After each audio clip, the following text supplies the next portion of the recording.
pencegahan-pencegahan bersama pergerakan-pergerakan di desa-desa, yaitu saya menggait para ibu, salah satunya contoh hari ini menggait para istri-istri bupati, menggait para ibu kepala desa untuk bergerak mensosialisasikan bahwa dasarnya kita harus mempunyai jiwa yang sehat. Tentunya kita harus bahagia. Jika kita sudah bahagia, kita tidak akan menggunakan sesuatu yang bentuknya menggoda untuk menuju ketidakbaikan. Siap. Itu pertama cita. Monggo. Saya sebagai desa pencegahan yang ikut saya lakukan, saya mulai dengan pendekatan. Soalnya orang yang kena narkoba itu tidak bisa dengan kekerasannya itu kita sekarang saya melakukan dengan hati, pendekatan dengan kasih sayang sebagai seorang ibu. Jadi bagi saya tidak bisa dengan kekerasan. Orang yang sudah teracun tidak bisa berpikir. Jadi kita dekati dengan kasih sayang, dengan cara keperempuan, keibuan. Iya, itu yang saya lakukan. Terus ini Bu, untuk keluarga, ini kan targetnya paling tidak sampai masyarakat kan generasi muda, ya generasi muda anak bangsa. Intinya program ke depan ke anak-anak itu programnya kayak apa? Harapannya orangnya gimana? Supaya Gresik pemudanya itu bersinar. Khususnya yang pemuda siswa. Ini kami mohon penjelasannya gimana? Program. Pada awalnya kita harus memberitahukan narkoba itu apa, dampaknya bagaimana. Tentunya pergerakan kita seperti kata Bu Kades adalah menggunakan hati, kita melakukan pencegahan, kita himbau, lalu kita bikin UMKM ya Bu, kita giatkan UMKM supaya mereka mau berkarya. Kita masuk nanti ke sekolah-sekolah, kita mengajak mereka untuk berdaya. Intinya kita bahagia dan kita mau berdaya untuk diri kita sendiri dan tidak mengganggu orang lain dan tidak terpojok oleh barang-barang yang bikin merusak kita. Jadi sebenarnya ke depan sekolah-sekolah juga ya? Insya Allah kita akan masuk ke sekolah-sekolah. Kalau program khususnya kita pastinya akan masuk ke sekolah, karang taruna, pesantren, dan segala bentuk macam organisasi. Karena Pokan sendiri adalah warga dari berbagai organisasi. Karena kita tidak bisa sendirian menyelesaikan narkoba. Kita harus bersinergi bersama-sama satu tujuan untuk mewujudkan Indonesia bersinar, bersih dari narkoba. Mungkin ada tambahan dari Pak Sekjen? Adalah yang saya sampaikan, orang kalau sudah jual narkoba itu pekerjaannya. Yang ingin saya minta bantu saya, kalau saya hanya mencegah tanpa solusi apa yang setelah dia tidak jualan, dia akan Itu tadi Bu.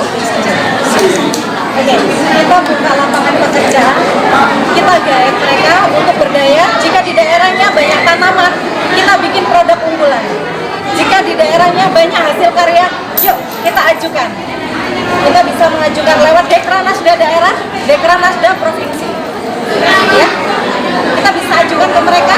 Kita punya karya, punya kriya, punya produk unggulan. Jadi, yuk kita semuanya, mari kita mencintai pertanian, kita kembali untuk memberdayakan pangan.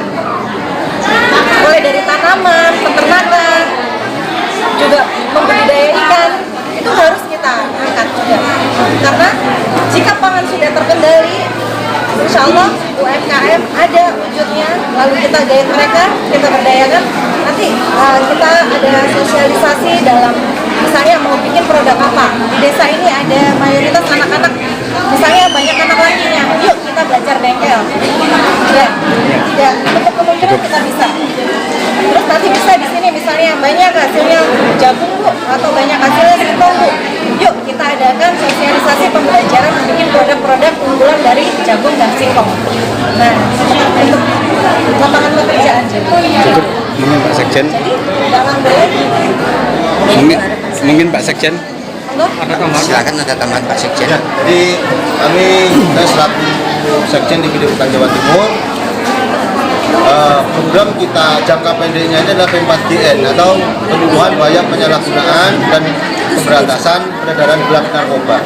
Jadi kami Pokan di Jawa Timur ini akan mengajak seluruh elemen masyarakat, mulai dari organisasi TNI, Polri, PNS dan siapapun itu, kita akan berkolaborasi, bersinergi. Kami akan mengajak kepada rekan-rekan media semuanya untuk apa? Untuk sinergi menjadi satu tujuan, satu visi dan misi, menyelamatkan generasi bangsa Indonesia. Karena apa? Bangsa Indonesia saat ini 50-70 orang setiap hari meninggal karena konsumsi narkoba. Nah, kalau generasi kita ini habis diserang oleh narkoba, bisa-bisa nanti kita punya presiden, punya bupati atau gubernur impor dari negara lain. Kenapa? Generasi kita sudah tidak ada lagi yang original. Itu yang bahaya.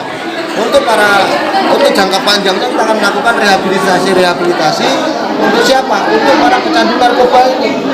Ini tidak bisa semerta-merta pecandu-pecandu ini ditangkap masukkan ke dalam penjara. Nah, maka dari itu kami dari Vokan ingin mengajak masyarakat, ayo laporkan para pecandu-pecandu atau keluarga, selamatkan. Kita tampung pecandu-pecandu itu. Kenapa? Pecandu narkoba ini adalah korban dari peredaran gelap narkoba. Korban. Kalau yang sudah dikatakan korban harus diselamatkan, harus ditolong. Kalau bandarnya setuju, saya tembak mati. Siap. Ya, untuk bandar narkoba saya setuju untuk ditembak mati. Siap. Sesuai keputusan Kapolri bahwa tidak ada ampun buat pengkhianat negara. Warga Indonesia, warga negara Indonesia yang melakukan peredaran gelap narkoba, menjual narkoba adalah pengkhianat bumi pertiwi. Itu mungkin dari saya cukup. Sedikit Pak Sekjen, Ya. tadi sudah dikatakan bahwa korban ini kita akan bekerjasama dengan para media. Ya. Jadi sejauh mana peranannya nanti di media ini untuk mensosialisasikan ke masyarakat? Karena generasi muda ini perlu diselamatkan. Nah, ini langkah-langkah korban untuk menggandeng kami media ini selain itu bagaimana? Ya, kalau untuk media dari Puskominfo Indonesia kami sudah MOU, ketua umum kami sudah MOU di Deputi Bidang Pemberantasan Narkoba Bapak Irjen Pol DRS Armando Pari. Puskominfo sudah sepakat semua media yang tergabung di Puskominfo Indonesia akan menaikkan berita tentang pencegahan dan bahaya penyalahgunaan narkoba. Karena selama ini kebanyakan, bukan tidak ada ya, kebanyakan media hanya mengungkap kasus penangkapan, kasus vonis hukum, tapi kurang untuk mengungkap bahwa pencegahan narkoba itu perlu, rehabilitasi itu bagaimana. Nah, di situ anak-anak muda sekarang ini kan nggak beli koran kayak orang-orang dulu.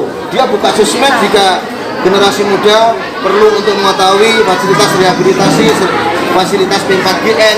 Disitulah mereka akan belajar, tidak hanya belajar pasal dan ini temanku ditangkap, ini tetanggaku ditangkap, tapi ada P4GN pencegahan, penyalahgunaan dan peredaran gelap narkoba. Ya. Lebih baik mencegah daripada Mengobati. Siap. Terima kasih. Terima kasih.